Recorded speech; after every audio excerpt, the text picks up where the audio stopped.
Ok, ahora sí, iniciamos con genética. Primero, no olvidar los conceptos básicos, entre ellos, pues gen, que va a ser la unidad hereditaria, así de forma general.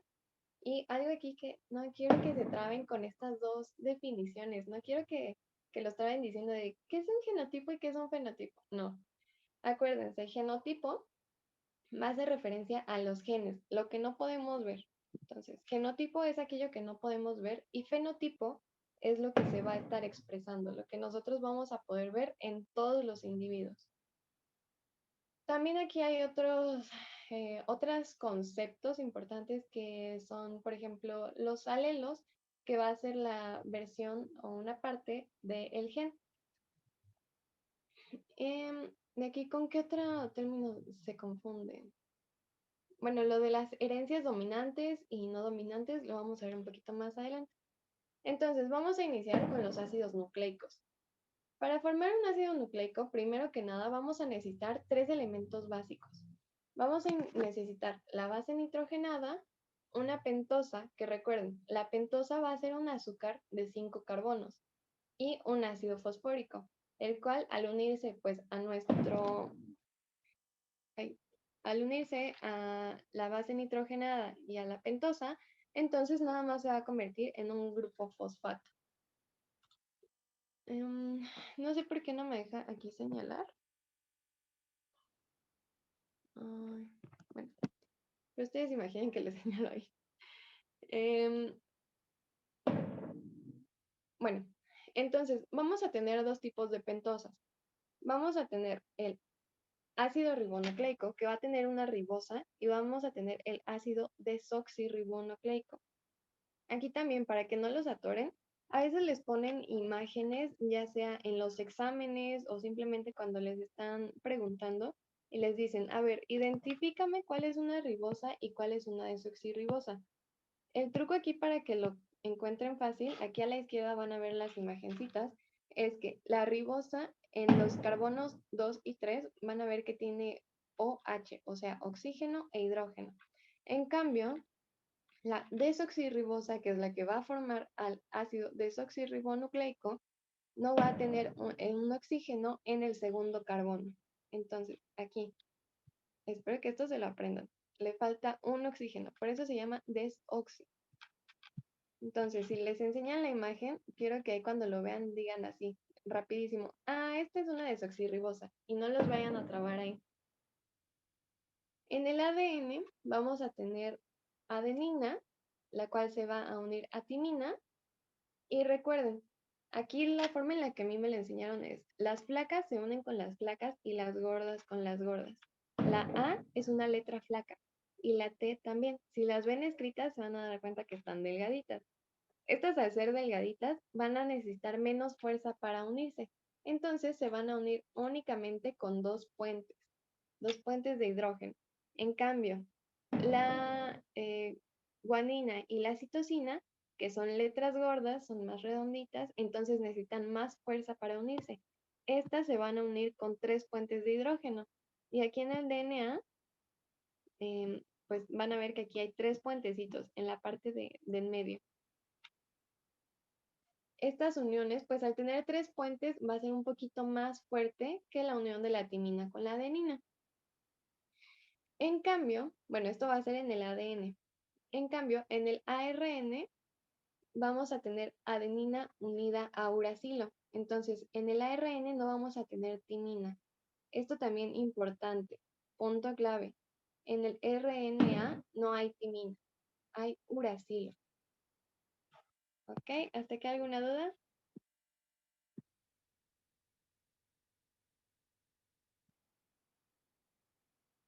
El que calla otorga, yo confío en ustedes en que no estén teniendo ninguna duda, ¿eh? Que al final cuando les haga preguntas se lo sepan todo, pero de memoria.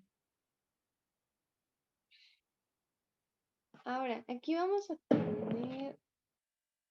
Ah, miren, aquí hay una tablita. Esta presentación se las voy a pasar al ratito, pero aquí está lo que les estaba diciendo. Que la adenina con la timina, la citosina con la guanina y que cambia el uracilo por timina en el RNA. Aquí algo importante que venía en la tablita. El ARN el ARN es menos estable que el ADN. Esto se debe a que el ARN es solo una cadena. Entonces, al ser una sola, puede tener más errores. Es lo que pasa, por ejemplo, con el COVID, que es un virus que tiene solo una cadena. Entonces, si se equivoca, al estarlo transcribiendo o lo que sea, nadie va a estar ahí para decirle, oye, te equivocaste, tienes que hacerlo de nuevo. En cambio, en el ADN, al ser dos cadenas, vas a tener como la comparación para decir, oye, aquí algo está mal, aquí cambiaste una timina por una guanina, por ejemplo. Y eso lo hace mucho más estable. Y aquí, ahora sí, nos vamos a lo bueno, a lo bello. Otra cosa con la que se los atoran mucho es que, ¿qué es un nucleócido y qué es un nucleótido? Recuerden que lo que nosotros vamos a querer formar es un nucleótido, es lo que nos va a funcionar para formar el ADN. Entonces, un nucleócido vamos a decir que es un nucleótido incompleto. Va a ser únicamente la base nitrogenada, ay, bien, ya encontré aquí. Va a ser la base nitrogenada más más un azúcar, que va a ser la pentosa. En cambio, el nucleótido no solo va a tener la base nitrogenada y el azúcar, sino que aparte va a tener un grupo fosfato, que recuerden, les dije, se va a convertir nada más como en fosfato a la hora de unirse. En las bases nitrogenadas vamos a tener dos tipos. Entre ellas están las purinas y las pirimidinas. Y esto es algo que también se llega a confundir, pero yo les voy a enseñar una forma sencilla para que se acuerden cuál es cuál. Y la mnemotecnia es agua pura. Entonces, agua de adenina y guanina, agua pura de purina. Entonces, adenina y guanina son purinas. Y las que sobraron, que van a ser timina, citosina y uracilo, van a ser pirimidinas. Entonces, igual si les llegan a preguntar en un examen, algún profesor van a decir como de, facilito, es agua pura. Adenina y guanina son purinas. Aquí es lo que les comentaba de la ribosa, de la desoxirribosa y aquí está el fosfato. Nos vamos a la siguiente. Ay, esto está lento, perdónenme. Ahí. Aquí están los niveles de condensación y vamos a tener que el ADN pues es una cadena larguísima. La vamos a imaginar como si fuera un hilo. Imagínense que ustedes tienen un hilo de 20 metros y dicen, quiero que este hilo no me ocupe tanto espacio, porque obviamente 20 metros es muchísimo. Entonces, así es el ADN, es larguísimo, pero largo, largo, largo. Entonces, para ocupar menos espacio, lo que hace es primero convertirse en una doble hélice y hace esto como si fuera una trencita. La típica imagen que vemos siempre del ADN, que son así como curvitas. Al hacer esto, entonces ya no va a medir como, si medía 1 milímetro completamente extendido, ahora al estar así como en trencita, va a ser un poquito más gordo, pero va a medir menos de longitud. Entonces, la longitud que tiene, es cierto, el ancho que ocupa aquí va a ser de 2 nanómetros. Realmente el espacio que ocupa va a ser mínimo, pero va a ser menos largo. Aún así, el ADN sigue siendo larguísimo y necesita compactarse aún más para verse aún más cortito. ¿Y qué es lo que hace? Bueno, pues existen unas cositas por ahí importantes que son unas proteínas. ¿Alguien sabe cómo se llaman estas proteínas en las que se va a enrollar el ADN? Las Una histonas. las histonas, exacto. Entonces, van a existir estas histonas que se van a juntar como en grupos de 8 y ahí se va a enrollar el ADN. Va a dar aproximadamente de 1.65 a 1.85 vueltas sobre cada octámero de histonas. Las histonas que van a estar aquí en este octámero son las H4, H3 y las H2A y B. Bueno, H2A y H2B, pues. Aquí se va a enrollar y entonces ahora se va a hacer aún más cortito nuestra cadena de ADN, porque es como si le hubiéramos metido este hilo en unos carretes pequeños. Entonces, ahora va a ser más corto, pero va a ser más ancho. Y aquí a lo largo va a ocupar más o menos 11 nanómetros. Y este se va a llamar nucleosoma. Después de aquí el ADN sigue diciendo, ¿sabes qué? Está muy bien que ya me compactaste, muy padre y todo, pero necesito ser aún más corto porque si fuera tan largo, pues ocuparía muchísimo espacio. Y las histonas dicen, no te preocupes, te vamos a enrollar todavía más. Entonces, este ADN, este listoncito, es como si se enrollara ahora sobre sí mismo, como si ustedes agarraran ese hilo y lo empezaran a hacer churrito a más no poder. Cuando hace eso, entonces se va a convertir en un solenoide. Este solenoide va a ser ahora aún más corto, pero más ancho y va a ocupar 30 nanómetros, que igual 30 nanómetros sigue siendo una cosita de nada. Más adelante necesita seguirse compactando. Entonces ahora se va a convertir en una cromatina extendida y va a medir 300 nanómetros. Y así va a seguir compactándose, dando vueltas sobre sí las veces que sea necesaria hasta llegar al cromosoma metafásico. Este cromosoma, pues ya lo vamos a encontrar de la manera en que nosotros lo conocemos, con esta forma como de X, y va a medir 400 nanómetros de ancho. Sin embargo, miren, de largo ya es muchísimo más pequeño a comparación de los 50 metros de hilo que teníamos al principio. No me acuerdo cuánto les dije. Y aquí, de las histonas, bueno, yo les comenté que están las H4, las H3, las H2. Pero hay una más que no les dije, la H1. Y la H1 también es algo que preguntan muy seguido, porque esta histona no va a ser lo mismo que las anteriores del octámero. Esta lo que va a hacer es prácticamente ser un seguro. Entonces, aquí donde está todo su carretito de hilo, la histona lo va a abrazar como si fuera literalmente un segurito para que, por decirlo así, el ADN no se salga de este carrete y también lo va a ayudar, nos va a ayudar a compactarlo más en el solenoide. Entonces, nada más va a ser una histona que nos va a ayudar a compactar más y más y más nuestro ADN.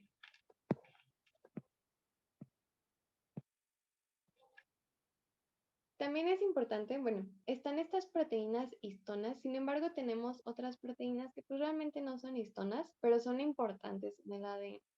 Esto es lo que a lo que nos van a ayudar es a ordenar un poquito nuestro ADN y también a condensar.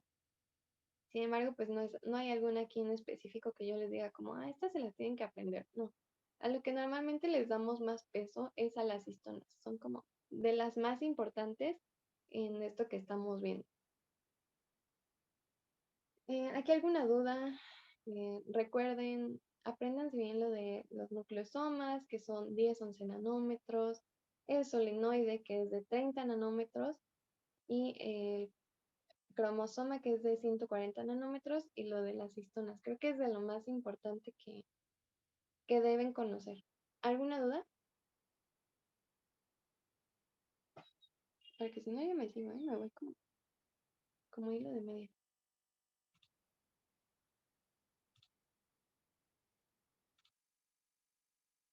Bueno, vamos a seguir con este tema que es la cromatina. Porque yo les comenté que se compacta y no sé qué tanto, que se hace bolita, que se enrolla, pero, pues sí, va a estar toda enrollada, pero va a haber partes en las que no va a estar tan compactada, por así decirlo.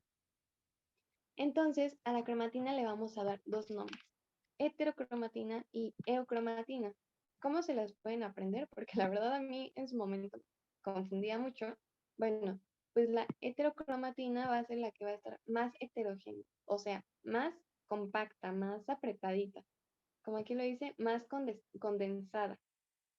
Y si está totalmente apretadita, totalmente compacta, entonces pues aunque ustedes lo intenten, por ahí no va a entrar nada para transcribir. No, pues va a estar muy apretada, no va a poder hacer nada, no va a transcribir absolutamente nada. En cambio, la eucromatina, que recuerden, eu significa bueno. Entonces, la eucromatina es la cromatina buena, la que nos va a ayudar a transcribir la información que queremos expresar pues en algún gen. Esta pues va a estar menos condensada para que entren todos estos mecanismos que nos van a ayudar a la transcripción y se va a encontrar en el núcleo. Entonces, por ejemplo, si yo aquí les dijera, esto oscuro que ven acá, ¿qué creen que sea? ¿Heterocromatina o eucromatina?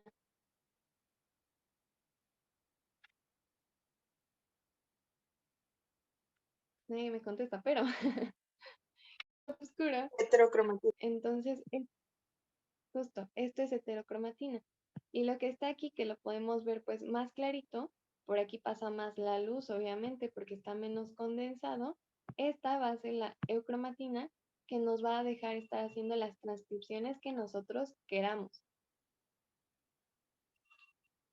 Okay. También vamos a tener otro nombre para conocer a estas cromatinas.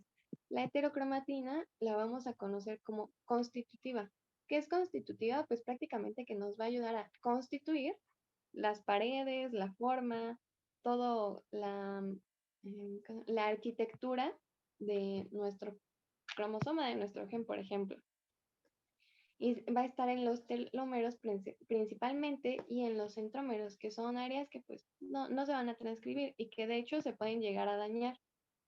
Por eso no transcribe, porque si esta se daña, pues no pasa gran cosa. En cambio, si la eucromatina se dañara, pues ya nos quedamos sin algún gen, por ejemplo. Esta eucromatina la vamos a conocer también como facultativa. ¿Por qué? Porque tiene la facultad de transcribirse. Va a tener información genética que es la que vamos a expresar en algún momento de nuestra vida. Aquí, así. Y aquí, como les decía, la heterocromatina se va a encontrar en esta parte, en los telómeros, en las partes más distales, por así decirlo, de nuestro cromosoma y en la parte de en medio, que recuerden que a la hora de la mitosis, pues la parte de en medio es la que más vamos a estar cortando y moviendo y haciéndole para acá y para allá. Entonces, si esta parte se daña, realmente no nos afecta tanto genéticamente, por así decirlo. Y aquí tenemos a nuestro cromosoma muy bonito, muy dibujadito, muy guapo. Y tenemos las partes. De lo más importante van a encontrar los telómeros que se van a encontrar, que van a ser las partes más distales de nuestro cromosoma que no se van a transcribir. Tenemos el brazo corto, que es el brazo P. Aquí la forma fácil para que se lo aprendan es que es el brazo P de pequeño. Entonces es el P de pequeño y el brazo largo es el Q, o sea, lo que sobra. La letra que sobra es esa. Vamos a tener también nuestro centrómero. El centrómero es la parte de en medio, del centro, como tal. Y tenemos este otro nombre que muchas veces lo confundimos, que es el cinetocoro. El cinetocoro va a ser la parte, pues, sí del centro, pero que nos va a ayudar a unir ambos alelos. Bueno, ambas partes de la cromática. Entonces, el cinetocoro va a unir, el centrómero es como tal el centro. Vamos a tener las bandas, que son las regiones de las cromátides, las cuales nos van a ayudar a encontrar dónde están ciertas alteraciones en caso de que haya. Y a ver, ¿qué otra cosa les preguntan de acá? Creo que de acá son las partes más importantes. El centrómero, el centriolo, que espero que nunca más los confundan. Digo, cinetocoro, los telómeros, las bandas y los brazos, cortos y largos. También de aquí, bueno, del anterior, hay algo que a veces les preguntan, que depende de en qué parte se encuentre como el centrómero de nuestro cromosoma. Entonces, solo quiero que se aprendan la palabra telos, significa lejos. Entonces, si les enseñan una imagen que diga telómero, significa, digo, telocéntrico, significa que el centro del cromosoma se va a encontrar más lejano, o sea, por ejemplo, hasta acá. Entonces, telos significa lejos. En cambio, por ejemplo, si les enseñan una imagen que digan, no, pues es que este es metacéntrico, entonces va a significar que se encuentra como tal en medio, en el mero centrito, así bien, bien bonito. Y hay otros como el acrocéntrico, por ejemplo, que, o sea, no se va a encontrar ni al centro, ni se va a encontrar lejos, sino se va a encontrar como que aquí en medio, a las 2/3 partes, por así decirlo. Entonces, de ahí nada más importante, acuérdense, telo es lejos y meta es en medio, como tal. ¿Hasta aquí alguna duda? Porque nos vamos a meter ahora sí a lo bueno, a lo bonito de ciclo celular. Y aquí sí espero que estén al 100, porque si no, tendremos problemas. Quiero confiar en que hasta acá todo está bien, vale. Entonces, nos vamos con el bello ciclo celular. El ciclo celular va a tener distintas fases. Entre estas, vamos a empezar nosotros por la fase G1. Esta va a ser como tal la primera fase del ciclo celular. Aquí, pues como ven, la célula viene de una mitosis, entonces viene de haber sido dividida, de haber hecho un montón de trabajo. Entonces, en la fase G1, lo que va a hacer la célula como tal es intentar recuperarse de todo lo que acaba de pasar. Entonces, ¿qué es lo que necesita hacer? Pues crecer, va a necesitar sintetizar RNA, sintetizar otras proteínas que sean necesarias para ella y para volver a reiniciar este ciclo, como histonas, como polimerasas, por ejemplo. Entonces, pues ya aquí, bueno, aquí va a tener un primer check-in, bueno, punto de, como un punto de revisión, donde van a decir como que sus guardianes de, a ver, creciste lo suficiente, tienes las proteínas de RNA o las proteínas necesarias suficientes. Si las tienes, entonces pasas a la siguiente fase. Si no las tiene, entonces este primer punto de revisión no lo va a pasar y se va a quedar aquí hasta que sea necesario o hasta que la destruyan porque no está haciendo las cosas bien. Entonces, va a hacer todo esto de crecer, se va a recuperar, va a sintetizar proteínas, etcétera. Va a pasar su punto de revisión y le van a decir como de, ok, ¿sabes qué? Estás bien, estás grande, tienes el tamaño suficiente, tienes los recursos suficientes, entonces ya puedes pasar a la siguiente fase. La siguiente fase va a ser la S o la fase de síntesis. Acuérdense que esta fase es síntesis. ¿De síntesis de qué? Pues de DNA, más que nada. Y esta fase va a ser larga, larga. Va a durar 10 horas más o menos. Y aquí se va a duplicar aún mejor el material genético. Se va a preparar completamente para tener lo necesario para entonces que ocurra la mitosis. Entonces, por ejemplo, si aquí en G1 nuestra célula tenía 23 pares de cromosomas, entonces en la fase de síntesis, de duplicación y así, ahora va a tener 46 pares de cromosomas, todo lo necesario para dar a una célula hija. Y aquí, una vez que ya se sintetizó todo esto, entonces, de nuevo, vamos a pasar por otro punto en el que la van a revisar estos policías y le van a decir, bueno, tienes ya tus 46 cromosomas, duplicaste tu material genético, tienes las proteínas que necesitas, ok, estás perfecta, entonces puedes pasar a la siguiente fase. La siguiente fase va a ser la G2. Esta G2 va a ser ahora un poquito más corta. Va a durar más o menos de 3 a 4 horas. En esta fase, básicamente, lo que vamos a hacer es reorganizar todo. Vamos a reorganizar el ADN, las proteínas. Se va a preparar en general para dividirse. Y aquí se va a empezar a condensar las cromátides. Pero una vez que inicie la condensación, entonces ya no se va a llamar G2, ahora se va a llamar fase M. La fase M como tal, pues va a ser de mitosis. Y esta fase, entonces ahora es un poquito más compleja, porque no es solo no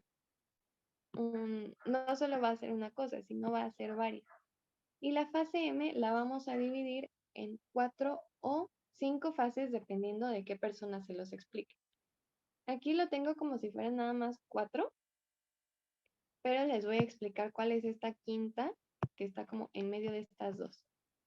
Entonces, en la fase M, como les digo, ya se compactaron los cromosomas, ya están las cromátides hermanas con el centrómero, ya están aquí, bellas, preciosas. Y estos, como ya van a estar compactados, una de sus características es que ya los vamos a poder, por ejemplo, si los ponemos al microscopio, aquí ya los vamos a poder ver. Antes no, porque está todo como cada quien por su lado. Aquí, al ya estar compactados, al ya estar juntos estos dos, entonces ya los podemos notar. Aquí, el centrómero, que recuerden que esta partecita de acá, se va a asociar a las, ay, ¿cómo se llaman estas? A las, ah, ah, estos tubitos que los jalan. Se me fue la palabra.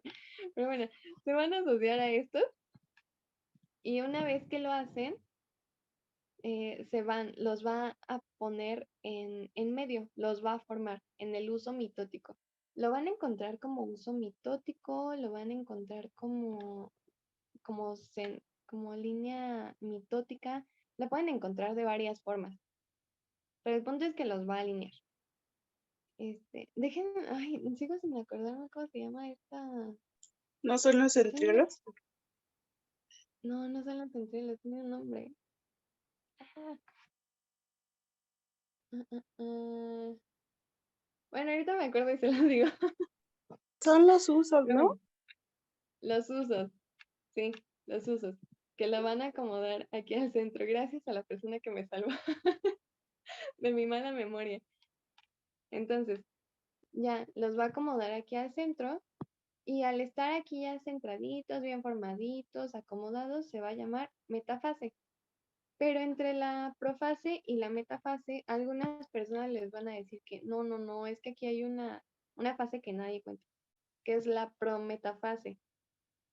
En esta fase, lo que se van a formar, lo que va a pasar es que se van a disolver los nucleolos, se va a empezar a disolver la envoltura nuclear, la envoltura nuclear, y pues básicamente eso. O sea, no pasa gran cosa, sino nada más se va a empezar a preparar la célula, pues para que la dividan. Sin embargo, pues esta prometafase es muy rápida, no es algo como que nosotros podamos ver tan fácilmente, entonces pues no se le llega a dar mucha importancia, por así decirlo. Aquí está la metafase, como les decía, ya van a estar en el uso mitótico, se van a formar dos polos, uno a cada lado de la célula, y hacia estos polos es hacia donde se va a jalar estas partecitas que vemos acá. Estas proteínas que les decía, estos microtúbulos, van a entonces empezar a jalar todo hacia acá, cada una hacia su lado. Y una vez que empieza a pasar eso, que se dividen, que ya cada quien se fue para su lado, entonces ahora lo vamos a llamar anafase. Para esto hay una mnemotecnia que no me acuerdo, pero ahorita les voy a crear una. En la anafase, los cromosomas se van a separar y las cromátides hermanas se van a dirigir cada una pues hacia su lado y todas las coecinas, las proteínas que los mantenían juntos pues se van a disolver y se van a decir adiós, porque cada uno, pues esos se forman por los centriolos, que son los microtúbulos. Sí, y justo la palabra que se me olvidaba eran los microtúbulos. Esto era lo que quería decir hace rato, microtúbulos, que son los que van a formar el uso. pero ya saben, aquí uno se confunde. Ya se me fue la onda. Pero bueno, les decía, cada quien se va para su lado y entonces ya que cada quien está hacia la esquina que le corresponde, entonces vamos a pasar a la telofase. Si se acuerdan, yo les dije que telos significaba que era lo último, lo de más lejos. Entonces, esta va a ser nuestra última fase. En esta telofase se va a volver a reconstruir la envoltura nuclear, que recuerden que se había deshecho en esta fase intermedia. Los cromosomas se van a descondensar, se va a formar la eucromatina y se va a restablecer el nucleolo. Y este surco que estaba aquí en medio, que lo veíamos ya desde la anafase, se va a acentuar pues para ahora dividirse por completo y darnos a dos células hijas. Mnemotecnia, promeanatelo. Esta es la que yo conocía, la de prometo, Ana, telefonearte. Entonces, si les sirve, es prometo, Ana, telefonearte, para que se aprendan el orden en el que ocurre todo esto. Y para que se lo aprendan es profase, pues se van a condensar, se van a ir como un poquito hacia el centro. En la metafase van a estar organizadas completamente en el uso. En la anafase se van a dividir cada quien hacia su lado y en la telofase ya se forman como tal nuestras dos células. ¿Hasta aquí todo bien?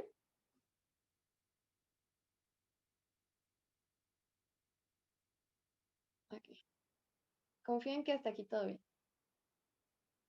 Ahora, nos vamos a la replicación, que aquí al ratito les voy a poner un videito que a mí me encanta, que yo siento que lo explica súper bien, porque aquí sinceramente no es sencillo explicarles después lo de la traducción y la transcripción, es difícil de entender si no lo están viendo, entonces les voy a mandar un video, este video lo van a encontrar en YouTube, está en inglés, pero pues le pueden poner los subtítulos ahí de YouTube, entonces pretexto no hay. Entonces, primero vamos a ver la replicación. Y en esta replicación vamos a encontrar varias proteínas que son súper importantes. Entre ellas, por ejemplo, vamos a encontrar la helicasa. La helicasa va a ser una enzima que lo que va a hacer es romper estos puentes de hidrógeno que unen al ADN. Entonces, al romperlos, pues los va a abrir como si fuera un cierre, así totalmente. De hecho, es como con lo que lo asocian mucho, como un cierre. Esto es lo que lo va a abrir, la helicasa. Aparte, vamos a tener una proteína que se va a llamar de unión a cadena simple. ¿Por qué de unión a cadena simple? Porque literalmente se va a unir a la cadena simple. Esta lo que va a hacer como tal es evitar que esta cadena se una con esta otra. Entonces van a ser como los imanes de,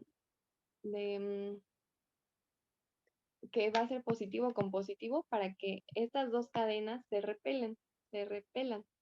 Entonces tenemos la helicasa que ya abrió como tal al ADN, la proteína de unión a cadena simple que va a evitar que se junten. Después vamos a tener disculpen el ruido, la topoisomerasa que se va a encontrar aquí, es como un anillo como tal que va a estar alrededor del ADN que nos va a ayudar, pues por así decirlo, a deshacer los nudos, a deshacer estas hélices que están aquí, para que para la helicasa sea muchísimo más fácil trabajar. Vamos a tener también una proteína aquí que se va a llamar primasa. La primasa lo que va a hacer es poner primers o primers, dependiendo de cómo se los digan, que estos primers o primers lo que nos van a ayudar a hacer es indicarnos dónde va a iniciar la replicación. Va a ser como si le pusieran una señal para decirle, hey, aquí inicias. También vamos a tener la ADN polimerasa, que está aquí, que va a ser como este sistema que nos va a ayudar a a ir incorporando los desoxirribonucleótidos para formar la nueva cadena. Entonces va a ser la que va a ir construyendo la ADN polimerasa es nuestro Bobel constructor que va a ir poniendo las partes que nos faltan. También vamos a tener una enzima que creo que aquí no viene, no viene, pero se llama exonucleasa. Exonucleasa, recuerden, exo significa como tal afuera o quitar o sacar. Exonucleasa va a quitar los primers o primers que pusimos acá para señalar dónde tenía que iniciar la replicación. Entonces, pues va a quitar lo que nosotros pusimos de más, prácticamente. Y por último, aquí importante, tenemos la ligasa. La ligasa la encontramos, por ejemplo, acá, que esta va a hacer lo contrario a la helicasa. Esta nos va a ayudar a unir de nuevo nuestras dos cadenas de ADN. Entonces, una vez que ya tenemos aquí replicada la copia de ADN, entonces la ligasa va a decir como de, ok, ya están las dos partes, yo voy a unir esta con esta, esta con esta, esta con esta, para que entonces no tengamos nada más cadena simple, sino una cadena doble.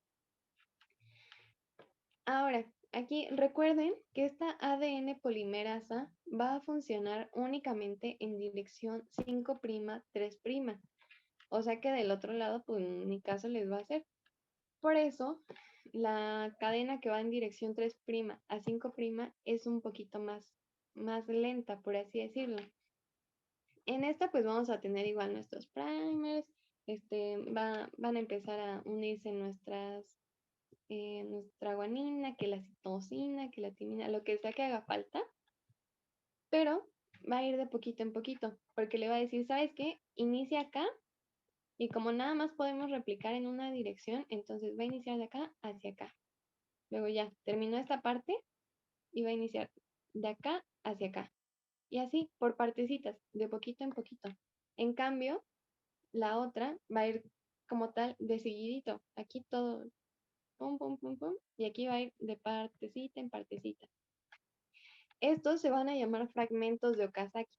Como pues sí, estos fragmentos pequeños que se van a ir uniendo para formar el ADN. Y aquí ya sé, son muchas proteínas, muchas enzimas. No son proteínas, son enzimas. Son muchas enzimas, son nombres medio raros. Pero lo que quiero que se graben es la helicasa va a dividir, la de unión a cadena simple va a evitar que se peguen, la polimerasa nos va a ayudar a ir uniendo las siguientes, los ácidos nucleicos, la ligasa nos va a ayudar a ligar como tal, no a ligar con alguien, a ligar los ácidos nucleicos. La primasa nos va a enseñar dónde iniciar y los fragmentos de Okazaki. Son como los términos más importantes que se tienen que aprender. ¿Alguna duda? ¿Algo?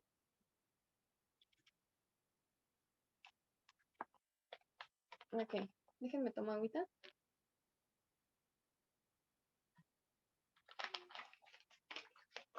Y aquí, Todo fine. ok. Miren, aquí es algo curioso. Que siempre les dicen que la replicación tiene que iniciar como que en cierta zona, o sea, no va a iniciar donde sea. Va a iniciar donde haya una metionina. ¿Y cómo van a encontrar la metionina? Porque van a encontrar una adenina, uracilo y guanina. Entonces, donde diga AUG, ahí inicia.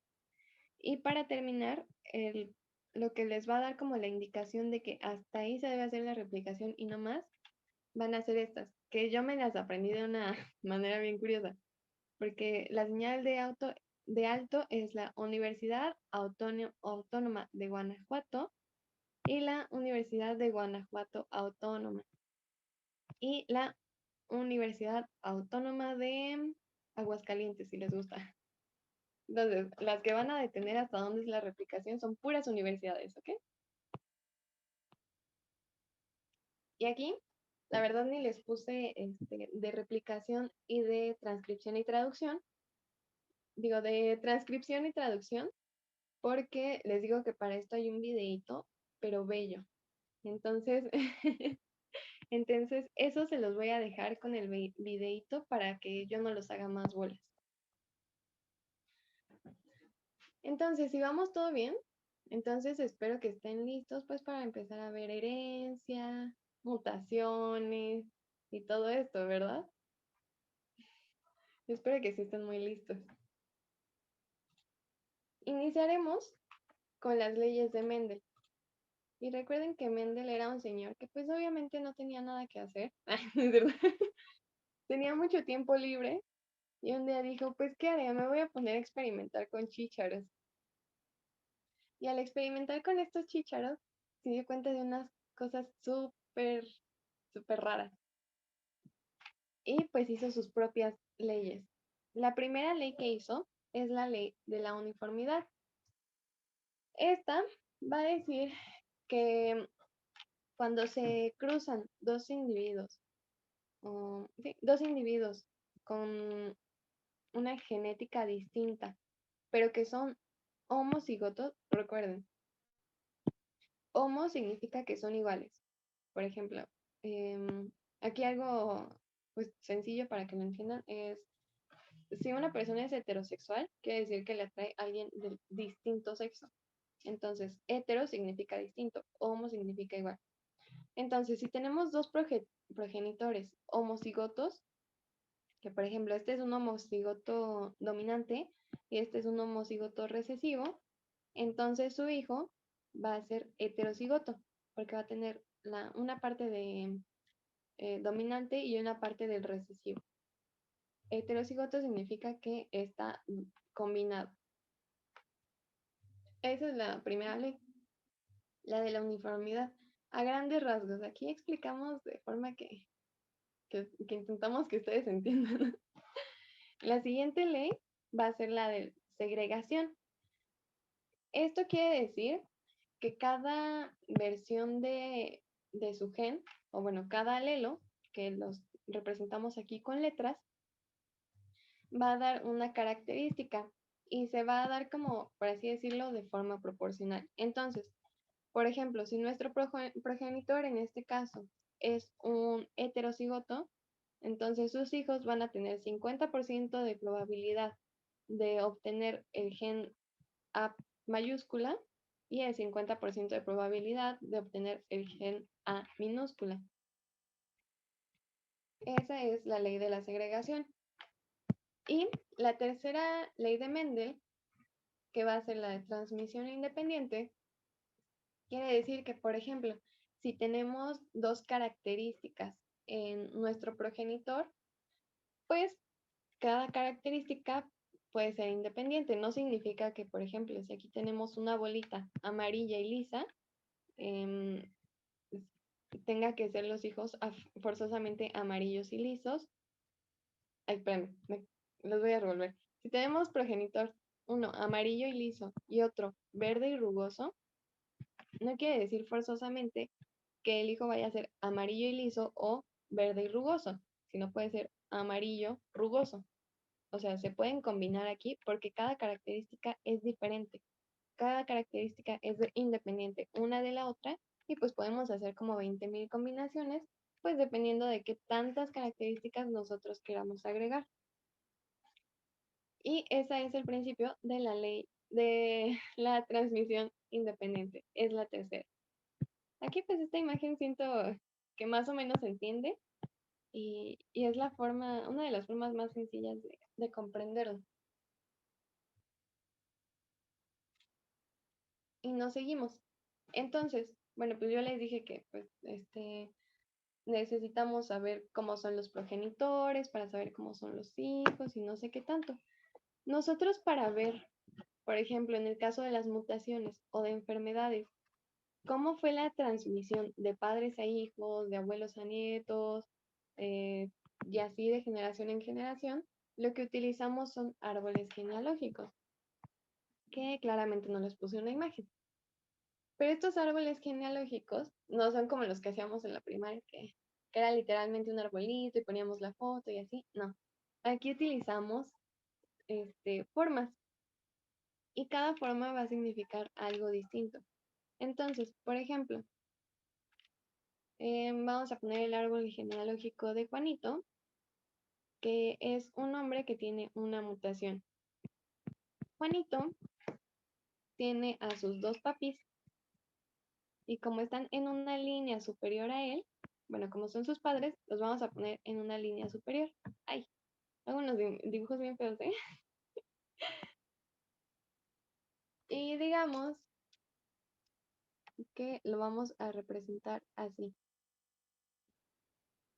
Como les dije, aquí lo vamos a representar con figuritas. Entonces, los círculos significa que es mujer. Entonces, si ustedes ven un círculo, es que a lo mejor esta es la mamá. Y si ven un cuadrado, quiere decir que este es un hombre, o sea, él es el papá. Si los cuadritos están así coloreados u oscuros, quiere decir que esa persona es la que tiene la mutación, es la afectada.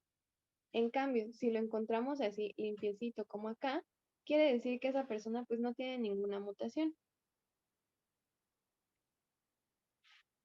Ahora, hay otros símbolos por acá que utilizamos. Entonces, está que haya una línea. Si tenemos, por ejemplo, el círculo que es de mujer con una línea, quiere decir que la persona ya falleció. Entonces, por ejemplo, a lo mejor los abuelitos de Juanito los vamos a tener con una línea porque ya fallecieron todos. También tenemos estos, no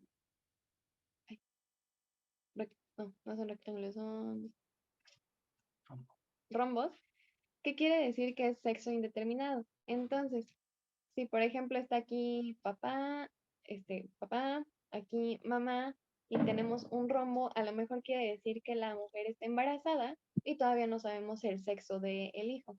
Entonces, rombo significa sexo indeterminado o que no lo especificamos.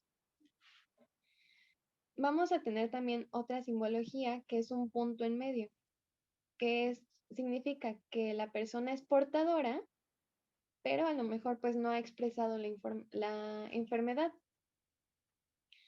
Tenemos estos corchetes que los podemos poner pues alrededor de un círculo o de un cuadrado y nos quiere decir que esa persona es adoptada. Entonces a lo mejor pues no va a tener no va a tener la mutación de los padres porque pues no tienen nada que ver, no van a tener sus genes porque tienen los genes de otras personas.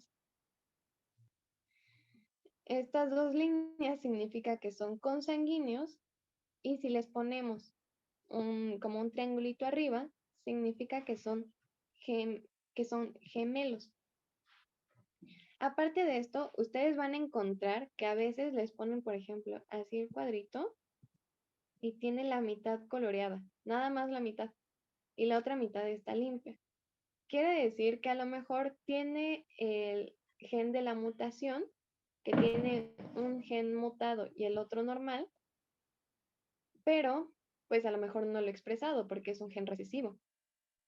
Y hay otros que les ponen una cuarta parte, que quiere decir como que tiene la cuarta parte de probabilidad de tener ese gen. Pero eso lo van a encontrar mucho menos. Nada más eso es como cultura general, por si lo llegan a encontrar para que sepan qué significa. Ah, y por último, si ustedes están estudiando a alguien, a esa persona en el árbol genealógico le tienen que poner esta flechita, que es literalmente para señalar quién es la persona estudiada, tenga o no la mutación. ¿Les quedó claro? Los enredé. Espero que esté todo claro.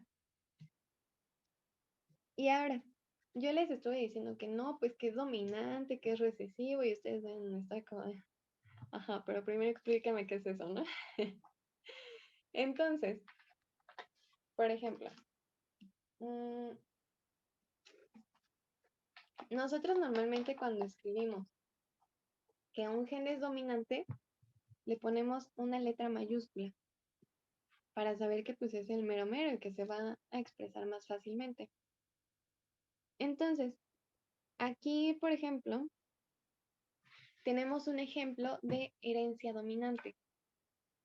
Aquí los genes de esta persona van a ser dominantes. ¿Qué quiere decir? Que si se encuentra con otros genes, los que más fácilmente se van a expresar son estos, porque son más fuertotes. Entonces, va a tener hijos con una persona con genes recesivos.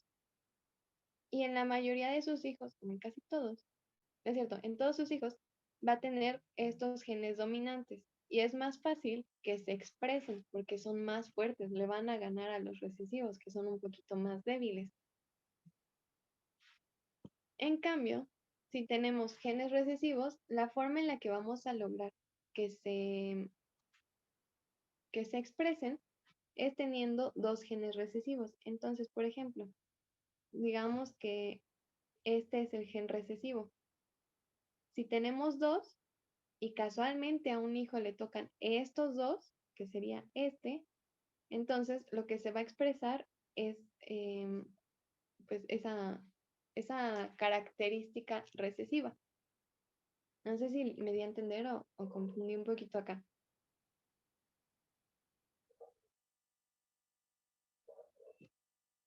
Sí, sí los confundidos, sí me di a entender. Todo bien, ok. ¿Qué tal queda de? Sí, sí nos revolviste, no entendemos nada. Empieza desde cero. Entonces, dominante es que se va a expresar más fácilmente, pues el gen dominante. Recesiva, que para que se exprese necesitamos dos genes recesivos. O sea, aquí, por ejemplo, si le ponemos un dominante contra un recesivo, lo que se va a expresar pues va a ser el dominante, pues es más fuerte. O sea, ni modo. No hay manera de ganarlo. Y es algo que pasa mucho con los tipos de sangre. Así que, chicos, si ustedes no son del tipo de sangre de sus papás o de sus mamás, te pasó algo, ¿eh? No es cierto. Me quiero meter cizaña. Bueno, sí. Y por último, pues ya vimos esta forma de herencia. Y esta forma de herencia nos va a ayudar a conocer un poquito, pues, de la forma en que se van a transmitir las mutaciones. Apenas vi mi rollo. Pero ahora nos vamos a las mutaciones. Para las mutaciones vamos a tener varias formas. Vamos a tener formas de clasificarlo, como por ejemplo según las células afectadas. Si la mutación es somática, quiere decir que solo algunas células están mutadas, o sea, solo algunas células son distintas. Y esto nos va a dar individuos que los vamos a conocer como individuos mosaico. O sea, que tienen algunas células bien y otras pues, no mal, pero distintas. Vamos a tener mutaciones germinales, las cuales se van a dar en la línea germinal, o sea, en lo principal, en las productoras de los gametos. Esto quiere decir que pues si se muta aquí, entonces todas las células van a estar mutadas, no solo una parte como en las somáticas, sino aquí todo, absolutamente todo. También vamos a tener mutaciones según la extensión o la parte en la que se mutó nuestro cromosoma. Entonces tenemos las mutaciones génicas que se pueden dar de distintas maneras. Aquí se puede dar como por sustitución de bases, o sea que, por ejemplo, una transición sería que cambiamos ¿qué será? Una adenina por una timina. O sea, cambiamos pirimidinas. No se cambió una pirimidina con una purina, no. Se cambió una pirimidina por otra pirimidina. Esa es una transición. El simple hecho de que una sola base se haya cambiado, ya cambia todo el ADN, o sea, ya hizo algo, ya hizo daño. O que se haya cambiado, por ejemplo, una guanina por una citosina, que a lo mejor aquí iba citosina y se puso guanina porque ya andaba medio dormida nuestra replicación, nuestra ADN ya, y dijo, ay, pues ya ponle lo que caiga, ¿no? Esa es una transición. En cambio, una transversión es que a lo mejor en vez de ponerte adenina, te puse guanina. O sea, te cambié una pirimidina por una purina. no quiere decir que alguna sea peor que otra, simplemente pues ocurre un cambio y ambas nos van a provocar un problema. También tenemos las mutaciones por corrimiento de la pauta de lectura, o lo vamos a encontrar como cambio del marco de lectura. Y esto se puede dar por una inserción o por una delección. ¿Qué quiere decir eso? Que, por ejemplo, a lo mejor nosotros teníamos nuestro ADN así, A, G, C, T. Y así debería ser, ¿no? Así está correctamente. Pero, pues por algún motivo del destino, se insertó aquí otro. Se insertó, por ejemplo, una T aquí en medio. Y esta T no debería ir ahí. Entonces, por ejemplo, aquí teníamos la adenina, de este lado tenía que estar la timina, de este lado la citosina, de este lado la guanina y de este lado la adenina. Aquí sí concordaba cada uno con su, con el otro lado.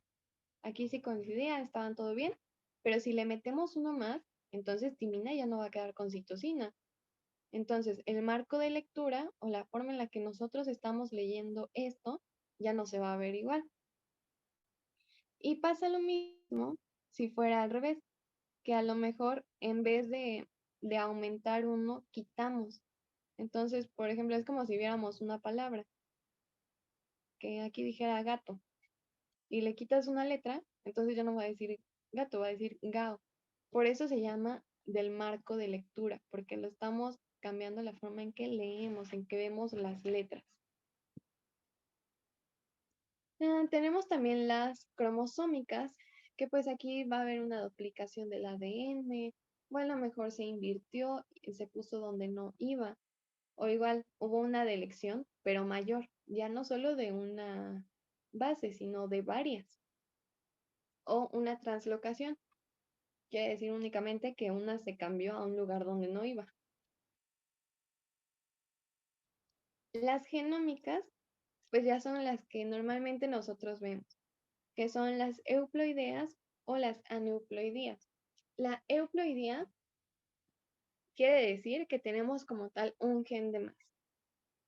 Entonces, hay una enfermedad que aquí nosotros que conocemos muchísimo, que siempre hablamos de ella, que es una monoploidía.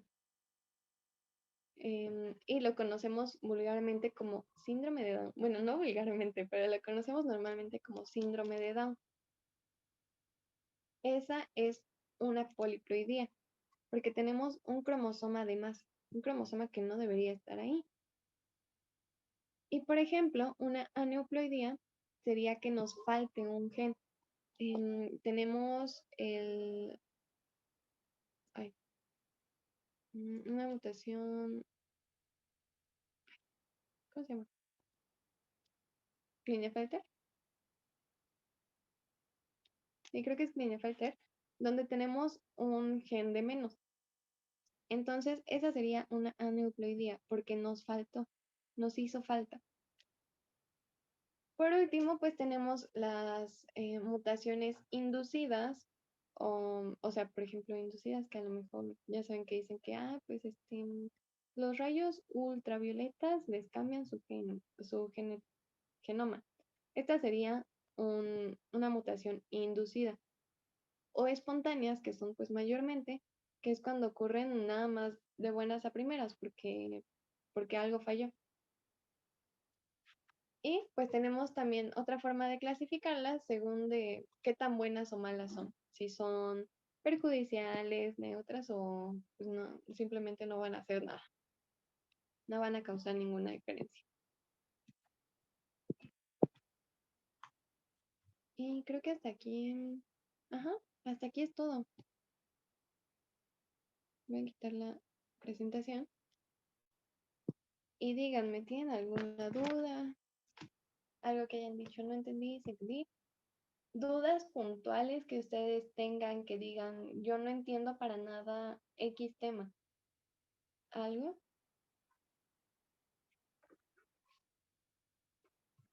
Ay, claro, es que no veo el chat. Ok, si alguien tiene alguna duda de algo que no haya entendido, por ejemplo, de sus clases, de un tema que se les complique, mándenlo aquí por el chat y se las resuelvo para que no se vayan con dudas de aquí. Si les da pena mandarlo así para todos, mándenme el mensaje en privado y lo resuelvo. Ok. Pero por lo mientras, como no hay dudas, entonces te los dejo, Brenda. Son todos tuyos. Pero detiene la grabación, Amixes.